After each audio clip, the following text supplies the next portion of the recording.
놀라움은 밝혀. 한국, 금세기 세계 최대 전투기 개발 사업 펼친다. 고등훈련기 T-50에 이어 기동헬기 수리온 개발에 성공한 한국이 KF-X로 명명한 한국형 전투기 개발에 도전할 것이 확실시되고 있다. 한국이 생각하는 KF-X 전투기의 성능은 최근 UAE가 미국에서 도입한 최신형 F-16인 F-16EF와 영국을 비롯한 유럽 4개국이 공동 개발해 실전 배치하고 있는 유럽 파이터 타이푼의 중간 정도가 될 듯하다. F-22와 F-35처럼 스텔스 성능을 가진 5세대 전투기를 제외할 경우 가장 크고 성능이 뛰어난 전투기는 F-15다. 다음이 유럽 파이터 타이푼과 프랑스의 라팔이고 그 뒤가 F-16과 F-18, 이어 그리펜이 꼽힌다. 그런데 고등훈련기 제작 경험만 가진 한국이 두 단계를 건너뛰어 중형 전투기를 개발한다는 비전을 세운 것. 한국이 중형 프리미엄 전투기 개발로 기울어진 것은 공군의 강력한 도입 요구 때문이다. 공군은 2020년쯤 현재 전체 전투기 수의 60% 정도를 차지하는 F-4와 F-5가 수명이 다해 도태할 것으로 보고 있는데 그 후속기로 중형 성능을 가진 KF-X 도입을 희망해왔다.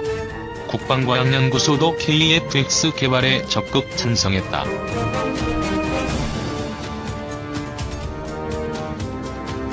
공군과 국방과학연구소의 주장에 대립각을 세워온 것은 T-50을 양산하는 한국 항공우주산업이었다. 한국 항공은 중형 전투기인 KF-X 개발에는 6조 원 이상이 들어간다. 하지만 T-50을 개조, 개량한 소형 전투기 F-50을 개발하는 데는 2조 원 이하가 소요된다. 그러니 F-50으로 도태하는 소형 전투기 F-5를 대체하고 후진국에 수출도 하자. 한국이 만드는 중형 전투기는 아직 사줄 나라가 없을 것이다라며 반대해왔다. 가격 경쟁력 높은 KF-X.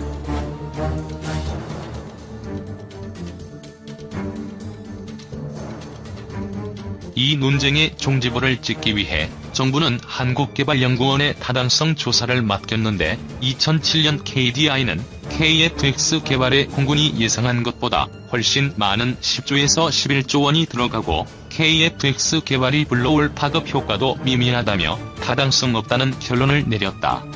이로써 KF-X 사업은 사라진 듯했다.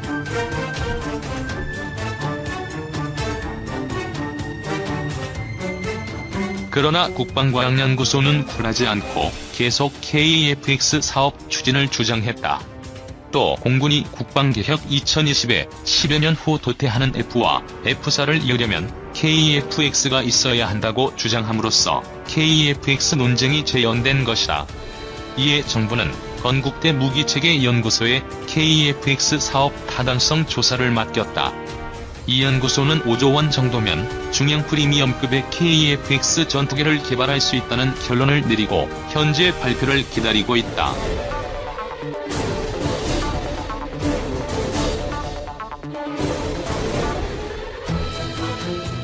비슷한 시기 한국항공도 전투기 개발은 수요자인 공군에 맞춰야 한다고 보고 현재 가격으로 5조 원 정도면 KF-X 전투기를 개발할 수 있다는 판단을 내렸다. 이로써 반대 세력이 사라져 순식간에 KF-X 사업 재개 의견이 절대적으로 우세해졌다. 전투기의 크기와 성능은 엔진에 의해 결정된다. 엔진이 크면 전투기도 커져 많은 장비와 무장을 탑재할 수 있고 엔진 파워가 약하면 소형 전투기를 만들어야 한다.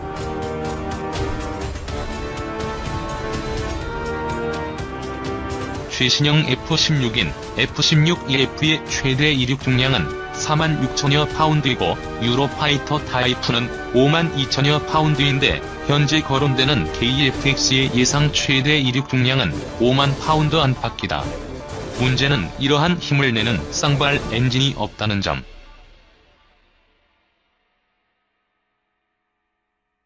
그런데 유로파이터 타이푼에 들어가는 EJ200 엔진을 제작하는 유로제트사가 이러한 엔진을 개발해주겠다고 나섰다. EJ200 엔진을 약간 축소해 KFX용 엔진을 제작해주겠다는 것. 이렇게 되면 KFX의 외양과 장비는 유로파이터 타이푼과 비슷하나 크기만 약간 작은 형태가 될 가능성이 높다. 이를 통해 두 기종은 경쟁 관계에 놓일 수 있는데 불리한 것은 전투기 개발 경험이 없는 한국이 개발한 KFX다.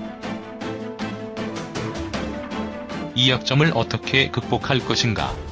놀랍게도 KFX 사업 찬성론자들은 이 전투기를 한국 공군에 260여 대 납품하고 외국에 수출까지 할 수 있다고 주장한다. 이유는 가격 경쟁력 때문. 현존 전투기 중 최고의 베스트셀러는 F-16이다. 때문에 F-16은 방위담회를 할 수 있어 최신형인 F-16EF의 대당 가격이 6천만 달러까지 내려와야 있다. 유로파이터 타이푼은 최근에 개발됐기에 7,500만 달러 정도다. 한국은 미국이나 유럽에 비해 인건비가 저렴한데 전자기술이 발전했기에 항공전자 장비를 싸게 제작할 수 있다. 찬성론자들은 이러한 한국의 장점을 적시하며 KFX의 대당 가격은 5천만 달러가 된다고 주장한다. 공군 또한 중형 전투기의 대당 가격은 5천만 달러여야 한다고 주장하므로 제작자는 무조건 이 가격에 맞춰야 한다. 찬성론자들은 이 정도 가격이면 가격 경쟁력이 충분하기에 KFX는 2020년대 1,300대 이상으로 추정되는 세계 중형 전투기 시장에서 300에서 500대를 수출할 수 있을 것으로 전망한다. 세계가 한국을 주목하는 이유.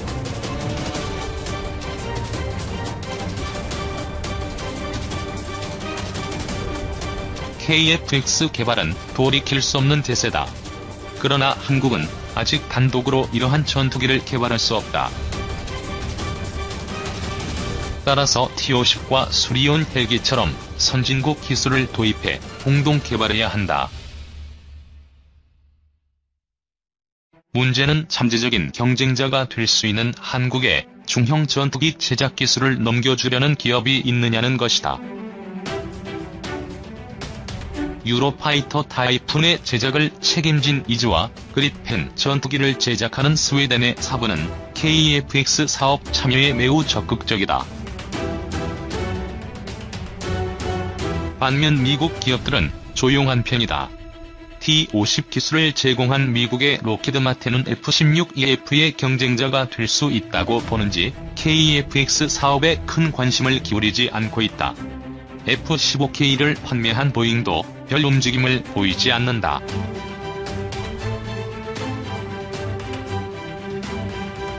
그러나 KFX 사업은 21세기 초에 벌어지는 세계 최대 규모의 전투기 개발 사업이기에 막상 이 사업이 시작되면 록히드 마틴과 보잉도 뛰어들 수밖에 없을 전망이다.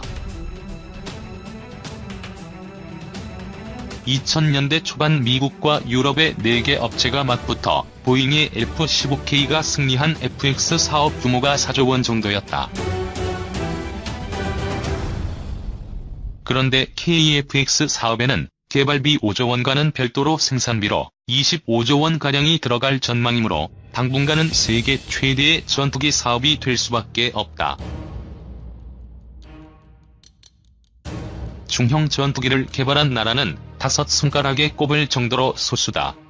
KFX가 개발되면 한국은 단박에 톱5의 항공 중진국이 될 수 있다. 어느 기업이 한국과 손잡고 값싸고 성능 좋은 KFX 전투기를 개발할 것인가? 세계 항공업계는 또다시 한국을 주목하기 시작했다.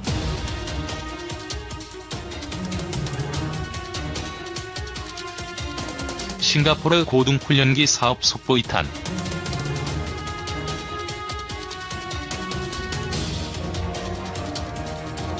미국의 엔진 가격 인하로 순항하는 T-50.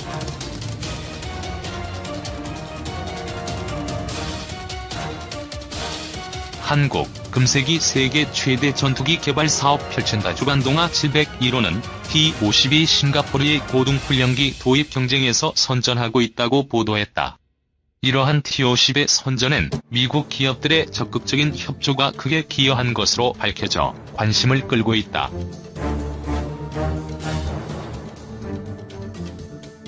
항공기에서 가장 비싼 부품은 전체 가격의 30에서 40%를 차지하는 엔진이다. 따라서 엔진 제작사가 가격을 내리지 않으면 항공기 가격을 내릴 수 없다. T-50용 엔진은 미국 지사에서 납품하는데 지사는 미국 정부의 지침 때문인지 싱가포르를 위한 T-50에 들어갈 엔진 가격을 대폭 낮췄다.